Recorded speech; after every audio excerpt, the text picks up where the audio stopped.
मैंने साधु इशारा नहीं करते, ये विशेषता है।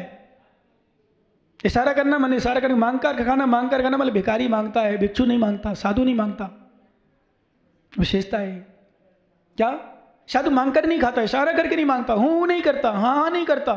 साधु तो अपने निर्विकल्प बसता, निर्विकल्प मतलब कोई विकल्प नहीं, जो दो शुद्ध बना है, शुद्धि बोली थी, ऐसा भी नहीं वो वाले बसा नहीं तो फिर आप कौन बार बार ले। शुद्धि के अनुसार, भक्ति के अनुसार, श्रद्धा के अनुसार जो श्रावक देता है आहार वह साधु करते हैं, पर मांगते नहीं है। ये सबसे बड़ी विशेषता है। साधु की पराधीनचर्या है, मानते हैं पर मांगते नहीं है, भिखारी नहीं है, भिक्षु हैं, साधु हैं, योगी हैं। ध्यान रखना, आचार्य महाराज इसलिए कहा जन्म लेना कोई बड़ी बात नहीं, मर जाना कोई बड़ी बात नहीं। जन्म मरण तो एक इंद्रिय जीव से लेकर पंचेंद्रिय तरह संसारी सभी करते हैं। वो आपने किया तो क्या किया, पीछे कोई खड़ा है क्या? क्या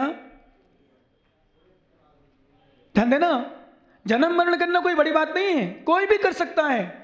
इसलिए जन्म लिया, अब इतने बड़े हो गए, बताओ कितनी उम्र हो गई, कोई की 40, किसी की 50, किसी की 60, किसी 70, 80, 90, 100, इतना सब चला जाएगा हमारा। इस संसार में आए एक ही चिंतन करो, एक ही ध्यान रखो भैया।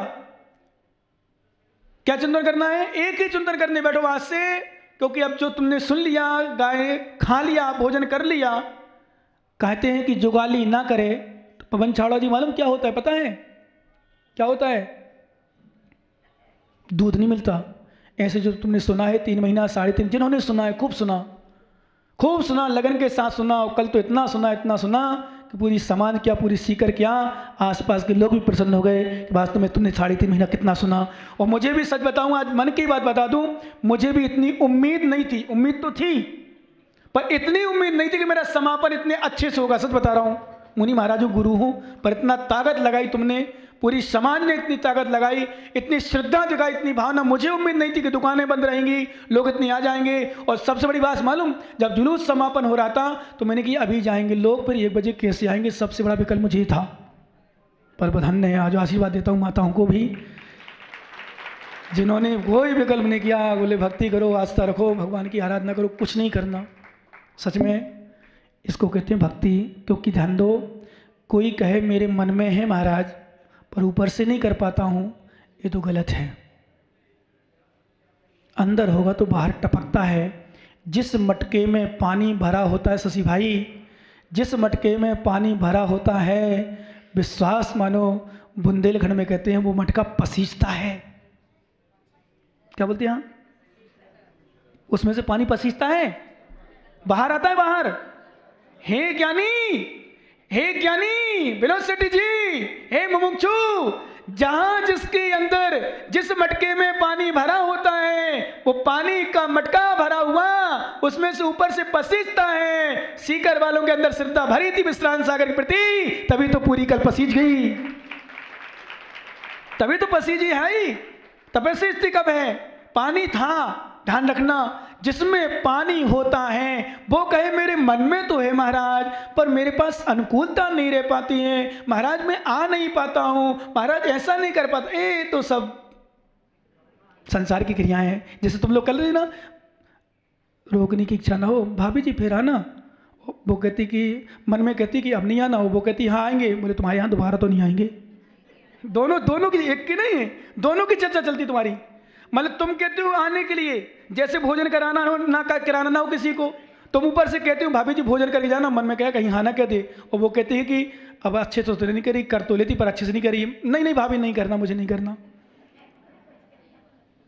क्यों? मन में नहीं होता। तो जैसे कभी कोई भाई साहब बैठे हों, विनोद जी कभी संतोष जी के यहाँ जाते हो, और संतोष जी के यहाँ जाओ, 1 घंटा बैठो, जब खड़े होने लग जाओ और संतोष जी के बच्चे की मम्मी कहे भाई साहब चाय तो पिए जाओ, बोल देना संतोष को पिला दो, मुझे नहीं पीना। पागल, पिलाना होती तो 1 घंटे से बेटा चाय नहीं बन पाई तेरी। जब खड़ा हो गया मैंने सूझ पहली, जब चाय बना रही। जिसको चाय पिलाना होती है, जिसको, क्या भाई शर्मा जी सही है कि नहीं, जिसको चाय पिलाना होती है वो पूछता नहीं है, उनको पता है पीता है। भाई साहब को बना लेके ले आती, भाई साहब चाय ले लो, दोनों बातें करते रहो, चाय भी पीते रहो, क्योंकि चाय पीते पीते बात भी कर लेते हैं। करते कि नहीं? बोलो ना नहीं, बोलो ना नहीं। तो फिर इतनी देर से तुमने पूछा क्यों नहीं, बना के क्यों नहीं, पूछ क्यों नहीं, इसका मतलब पिलाना नहीं, क्यों मायाचारी करती? नहीं पिलाना मत पूछो, नहीं पिलाना मत पूछो, लेकिन विश्वास, और तुम्हारा भाई आता है तो पूछते हो भाई साहब चाय पियोगे क्या? ये जयपुर शहर की भाषा है, क्या सीकर की नहीं होना चाहिए? सीकर में जयपुर में पूछते हैं भाई साहब चाय पियोगे, पियो तो बना दे, और पी के आओ तो कोई बात नहीं, और भोजन करोगे करके आओ तो ठीक है, नहीं तो बना दे, और भाई साहब कब आए थे कब जाओगे, है ना माता? ये माता को बताया जयपुर की। लेकिन सभी नहीं है ऐसे, सभी नहीं है। कुछ लोग जिनको रोकने, कौन खिलाए कौन पिलाए कौन रोके, तो वहाँ पूछते हैं ऐसे कभी कभी भाई साहब कब आए थे और जाने की कब तैयारी है? जाने कब तैयारी? अपने हिसाब से चले जाएंगे, तुम क्यों पूछ रहे हो? आप तो पूछो भाई साहब आओ, रुको, चाय पिलाना है, नाश्ता कराना है, ले आओ, पूछो नहीं। और पूछना, और तुम महिला मिल जाती ना, तो महिला क्या कहती, मान लो नंदन भाभी मिल जाए तो भाभी जी कहती नंदन दीदी जल्दी आना, मन में कहती जल्दी मत आना परेशान हो गए, और वो कहती हाँ भाभी जल्दी आएंगे, और मन में कहती तुमने तो हमें कुछ पूछा भी नहीं, अब तो नहीं आएंगे। सच्ची सच्ची देखो मन की बात है ना, बोलो ना, नहीं है ना, है भले सबके नहीं, जिनका मन नहीं मिलता उनकी बात कर रहा हूं, पर जिनका मन नहीं मिलता ना, लड़ झकड़ के भी जाएं फिर भी कहेंगे दीदी जल्दी आना। इनकी आदत में लाचार है। नहीं आज नहीं बुराई करूंगा तुम्हारी, तो तुम्हारी नहीं समझना, सीकर की समझना। ओ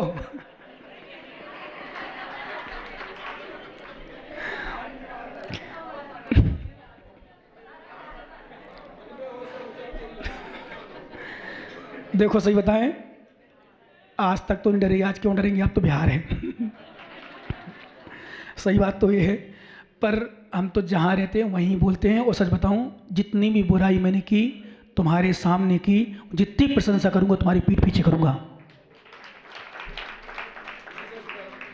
क्योंकि एक बात नोट कर लेना, जो सिर्फ हमारे सामने प्रशंसा करता हो और पीठ पीछे बुराई करता हो, सबसे बड़ा घातक है वो जीव, सबसे बड़ा घातक है। इसलिए मैंने एक बात कही थी कल, तुम्हारे जो मन की कहें उसको उस पर प्रसन्न मत होना, तुम्हारे अनुसार करें उस पर प्रसन्न मत होना, जो तुम्हारे अनुसार कहें उससे प्रसन्न मत होना। नोट कर लेना ज्ञानी, मैंने कल कहा था, भले तुम्हारी बुराई करे, तुम्हें डांटे, तुम्हें कुछ भी बोले, समझ लेना मेरा बहुत बड़ा हितैषी है, जो मेरे कल्याण की बात कर रहा है, मेरे हित की बात कर रहा है। हित की बात करने वाला ध्यान रखना, चाहे कोई भी हो वो, हमारे शास्त्रों में लिखा है, ध्यान रखना, एक कबूतर भी, एक पक्षी भी यदि हमारे लिए उपदेश देता है कल्याण के लिए, तो उसकी बात स्वीकार कर लेना चाहिए। और चमचागिरी, हमारा कोई भी बाका रिश्तेदार भी हो, माता पिता भी क्यों ना हो, हमारे घर का मित्र भी क्यों ना हो, हमारा सगा मामा मामी नाना नानी क्यों ना हो, हमारे गुरु भी क्यों ना हो, जो हमारे पतन की बात करे, उनकी बात नहीं सुनना चाहिए। क्यों?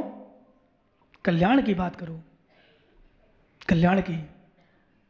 मन को प्रसन्न करने वाली तो टीवी खोलो, मोबाइल खोलो, सब में मन प्रसन्न होता है। और बहुत सारे लोग मोबाइल में इसलिए लगे रहते हैं, बोले टेंशन में रहते, महाराज क्या करें, मोबाइल देख लो। तो ये लोग भी क्या करते हैं आजकल, इनके हाथ में मोबाइल है, दे दिया गया नहीं फिर हाँ मोबाइल, तुम्हारे पास सस्ता होगा, इनके पास तो महंगा है। अधिकांशता वो नहीं मिल रहा हो तो पदम जी के घर से मिल लेना, इसके पास सस्ता हो सकता है, उसके पास अच्छा महंगा होगा, गारंटी है। और एक बार एक मोबाइल छोड़ के आ जाएगा, पर ये मोबाइल नहीं छोड़ेगी। जैसे वर्तमान की पीढ़ी ले लो, लड़का लड़कियों में, लड़के मोबाइल छोड़ देंगे, लड़की नहीं छोड़ेगी, विशेषता है। देख लेना, अपन भोकल लेना, कहीं सोते समय भी अपनी सराहना रखेंगी। और सुन लो माताओं बहनों जितनी हो, जितने लोग तुम जेंट्स भी, कभी अपनी सराहना मोबाइल मत के रखे सोना, सिर की बीमारी हो जाएगी जल्दी। कभी मत रखना, दूर रखना, दूर। घंटी बड़ी तेज खोल दो, ज़्यादा डिस्टर्ब परेशानी मान लो आए मोबाइल किसी। कभी भी अपने सिर के पास मोबाइल रख के मत सोना, पूरा प्रयास करना अपने ऊपर वाले जेब में मोबाइल मत रखना। शशि जी निकाल लो, सच बता रहा हूं, एक गुरु उपदेश से सीख लो, कुछ सीखे, प्रयास करना। मैंने नहीं कहा कि नहीं रखना, मजबूरी है, समस्या है, पेंड में जेब नहीं, जरूरी है, क्योंकि मोबाइल के बिना आज वर्तमान में ऐसी बन गई स्थिति कि नहीं रह सकते। मानते हैं हम, बिल्कुल आपका निषेध नहीं कर रहे, पर ऊपर के जेब में मत रखना। प्रयास करना मोबाइल को जितना, मान लो ऑफिस में बैठो जेब में मत रख के बैठो, घर में बैठो जेब में रख के मत बैठो।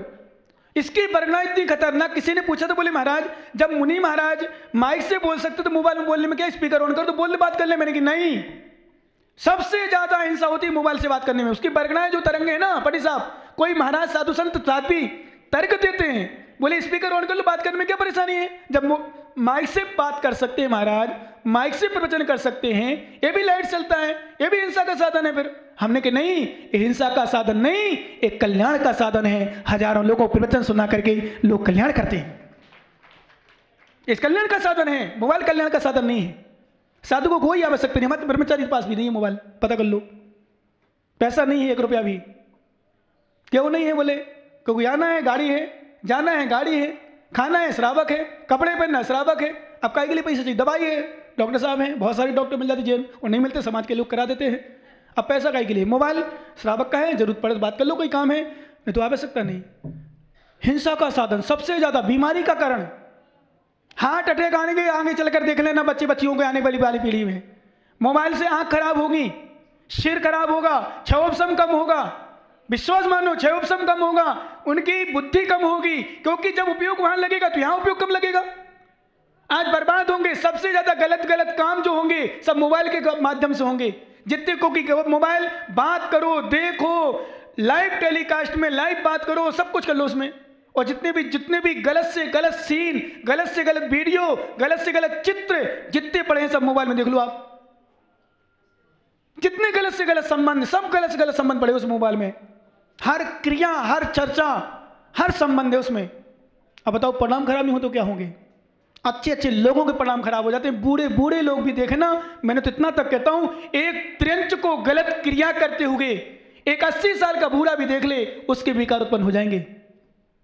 80 साल का वृद्ध भी एक त्रियंच की गलत क्रिया करते हुए देख ले, उसके परिणाम खराब हो जाएंगे। तो साक्षात जो नए लोगों के गलत क्रिया देखेंगे, नए लोगों मनुष्य के गलत देखेंगे, कोई नए बच्चों के गलत संबंध देखेंगे, उनके परिणाम क्या खराब नहीं होंगे।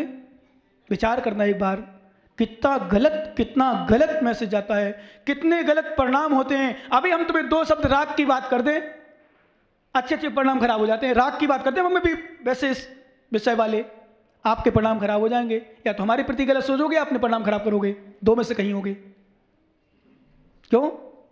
निमित्त का प्रभाव पड़ता है, निमित्त का प्रभाव पड़ता है, चित्र का प्रभाव पड़ता है। चित्र के अनुसार चित्त होता है हमारा। क्या? चित्र के अनुसार हमारा चित्र होता है, जैसा चित्र होता है वैसे चित्त हो जाता है। अभी मुनिराज बैठे हैं, अच्छी प्रवचन कर रहे हैं, आप सुन रहे हो बढ़िया लगन से। अभी जाने का वैसा आया तो किसी कोई उदास है, कोई बोस है, कोई भी चर्चा के 3.5 महीने से लगातार सुन रहा हूँ, लगातार आ रहे, अब कहाँ जाएंगे, कहाँ किसका सुनेंगे। तो स्वाभाविक है, क्यों? वही चित्र, अभी हीरो आ जाए, हीरो ना जाए, गाना सुनाए तो वैसे परिणाम हो जाएंगे। और वैसी कोई गलत क्रिया करे वैसे परिणाम हो, कोई गाली दे तो परिणाम वैसे होते हैं, कोई भजन सुनाए तो वैसे परिणाम होते हैं, कोई सांस्कृतिक। आप देखो जब कभी प्रवचन सुनते हैं, लोगों कभी कभी आंखों में आंसू आ जाते हैं सुनते सुनते। क्यों आते हैं? कभी ये सब ऐसा चलता है, चित्र सामने चल रहा है। और जब रंगीन कोई चित्र देखो, रंगीन मतलब कोई संसार में राग से भरा हुआ कोई चित्र, गलत संबंध का चित्र, गलत सीन देखोगे तो प्रभाव पड़ेगा। और सबसे बड़ी बात, उस मोबाइल में तरंगें जो होती हैं बहुत खराब होती हैं। हिंसा तो होती है, वो बीमारी का कारण है। आज देखना बहुत सारे लोग, आगे चलकर देखना बहुत सारे नए लोगों 40-50 साल की उम्र में अटैक करने शुरू हो जाएंगे, कमर की दर्द शुरू हो जाएंगे बहुत सारे लोगों के। क्यों? क्योंकि मोबाइल या तो यहां रखेगा, दोस्त स्थान है, तो वो परगनाएं खराब करेंगे हमें पता नहीं। आज से 20 साल बाद देखना, अधिकांशतः बच्चे आंखों के और सिर के पेशेंट मिल जाएंगे। अधिकांशतः हर आंखों में चश्मा होगा, देखना। अभी तो ठीक है, कर्मकोदय से जो टीवी मोबाइल नहीं देखा फिर भी चश्मा लगा है, इसका मतलब कर्मकोदय पूर्व में नहीं मोबाइल देखा होगा। मोबाइल का मतलब गलत सीन देखे होंगे। जिन्होंने अपनी आंखों का दुरुपयोग किया होगा उनको आंखों से कम दिखाई देता है। आज आचार्य विद्यासागर महाराज इतने साल के हो गए, बिना आंखों की चमकती आंखें, वो बिल्कुल देख रहा, पूरा दिख रहा है, कानों सुनाई पड़ रहा, चमकता हुआ शरीर, इतनी उम्र में भी क्या चलते हैं, वो क्या चलते हैं, क्या देखते हैं, क्या दिखता है, छोटे छोटे अक्षर देख लेते इतनी उम्र में भी। अपनी एरिया समिति भाषा एशा समिति का पालन करते हैं। क्यों? कोई चश्मा की नहीं, पूर्व भाव में अच्छा काम किया होगा, अच्छे दर्शन किए होंगे, अच्छे गीत गाए होंगे, अच्छा सुना होगा। आज बताओ, सर्वोच्च साधु हैं आचार्य विद्यासागर महाराज, जो सबके दिल में बसे हुए हैं। क्या कारण है? यही तो कारण है। सुंदर शरीर, आंखें सही, कान सही, चलने में, इतनी उम्र में भी क्या स्पीड अभी भी, जब चलते देखो आप, आज भी इतनी स्पीड। क्यों? क्योंकि वर्तमान में चारित्र का पालन, संयम का पालन अच्छे से किया, पूर्व में किया, पुण्य मिला, ऐसा कीर्ति नाम कर्म को इतना तीव्र उदय आया कि आज जन जन के, आज हर आचार्य, हमारे आचार्य गुरु विराग सागर महाराज जी भी श्रद्धा के साथ विराग विद्यासागर नाम लेते हैं। जबकि आचार्य विराग सागर भी 200-250 पिछियों के शिष्यों के गुरु हैं, पर विद्यासागर महाराज श्रद्धा से मानते हैं, हर आचार्य मानते हैं। क्यों मानते हैं? क्या कारण है? क्या कारण है? उनका कारण यही है आज वर्तमान में कि चर्या क्रिया में कोई कमी नहीं, किसी को कोई गलत कभी कहा नहीं, किसी साधुओं का वैसे अनादर कभी कभी किसी कुछ किया ही नहीं, आराम से अपने आप में रहते हैं। कोई आ जाओ सुबह ठीक है, नहीं आओ तो कोई बात में परेशानी नहीं। क्यों? यही तो कारण है। आज अपन आंखों को अपनी सुरक्षित करेंगे, आज हम बुराई कर लेते हैं, आज हम बुराई सुनते हैं, आज हम बुराई में आनंद ले लेते हैं, फिर कान पता चले कान नहीं मिलेंगे, मुंह पता चलेगा जब जीभ नहीं मिलेगी। आज व्यक्ति गूंगा है, कल कोई बच्चे को लाए, बोले महाराज, कोई महाराज बोलता नहीं। अभी कोई बच्ची को मैं आशीर्वाद देने गया था, बच्ची बेचारी शुरू से ही ना बोलती, ना चलती, ना बैठती, ना कुछ नहीं करती। मैंने देखो कर्म का उदय, कोई ना कोई काम तो गलत किया होगा, ध्यान रखना, जिसके भी परिवार का हो ध्यान रख, चिंतन करना। और क्या बोल नहीं पाती बेचारी, लड़का छोटा सा बच्चा है, बोले महाराज बोल नहीं पाता है, बोले सुन नहीं पाता है। क्या है? इसने गुरुओं की, धर्मात्माओं की बुराई की होगी, अनादर किया होगा, बुराई सुनी होगी, इसलिए कान काम नहीं कर रहे, जीभ से बोल नहीं पा रहे। ध्यान रखना, इसलिए अपना पुण्य समझना कि भगवान ने हमें अच्छे कान दिए हैं, आंखें दी हैं, बोल पा रहा हूं, भगवान की आराधना के लिए मुझे जीभ मिल गई, गुरुओं की जिनवाणी सुनने के लिए कान मिल गए, और मुझे आंखें गुरुओं के, भगवान की जिनवाणी को दर्शन करने की आंखें मिल गई। ये मेरा पुण्य है। नहीं तो ऐसे लोग मेरे पास आते हैं जिनके पास आंखें नहीं होती, रोते हैं महाराज मैं क्या करूं, मेरे पास आंख नहीं है, मैं दर्शन नहीं कर पाता, मैं जिनवाणी नहीं सुन पाता। कुछ लोग बोल नहीं पाते तो सोचते रह जाते होंगे अब क्या बोले, बोलने के लिए शक्ति नहीं है, बुद्धि है। ऐसे 2 मैंने प्राणी देखे जिनके कान से सुनाई नहीं पड़ रहा, मुंह से बोल नहीं पड़ रहे, पर विश्वास मानो बुद्धि अच्छी है, क्षोभसम अच्छा है, घर का पूरा काम, कारोबार, दुकान, व्यापार संभाले हैं, पर कुछ नहीं कर पा रहे। टीवी चलाता है, प्रवचन सुनता है, सुनाई नहीं पड़ता, फिर सुनता है। हमारे पास आता है, दर्शन करता है, देखता तो है, सुन नहीं पाता, बोल नहीं पाता, फिर भी दर्शन करता है, अर्घ्य चढ़ाता है, श्रीफल चढ़ाता है। क्यों? पुण्य किया होगा इतना कि क्षोभसम अच्छा मिला, पर पाप किया होगा, जीभ नहीं दी, जीभ दी, बोलने की सामर्थ्य नहीं दी, कान से सुनाई, कान दिए, कान सुनाई नहीं दे रहा है। इसलिए अपने कानों को ध्यान रखना। माताओं, आप लोग भी अपने अपने परिवार में अपने बच्चों को, अपने पति, अपने पिता, जो भी घर में तुम्हारे हों, कभी भी कोई ऐसी कोई बुराई हो, अनादर हो, निंदा हो, समझाओ, प्रेम हम तो करें अच्छे मूड में। जब व्यक्ति हो, बच्चा हो चाहे बच्ची हो, चाहे परिवार का सदस्य, कोई धर्म ना करता हो, प्रवचन सुनने नहीं जाता हो, कभी पूजा करने नहीं जाता हो, अभिषेक करने नहीं जाता हो, मंदिर दर्शन करने, उनको प्रेम से समझाओ, बेटा ये आंखें क्यों मिली हैं, ये कान क्यों दिए हैं, ये हाथ क्यों मिले हैं, पैर क्यों मिले हैं। जिसके पैर नहीं उससे पूछो कि काश आज महाराज का विहार होना है, मेरा पैर होता तो आज मैं मुस्कान तक तो छोड़ने जाता, कम से कम ज्यादा नहीं जा पाता।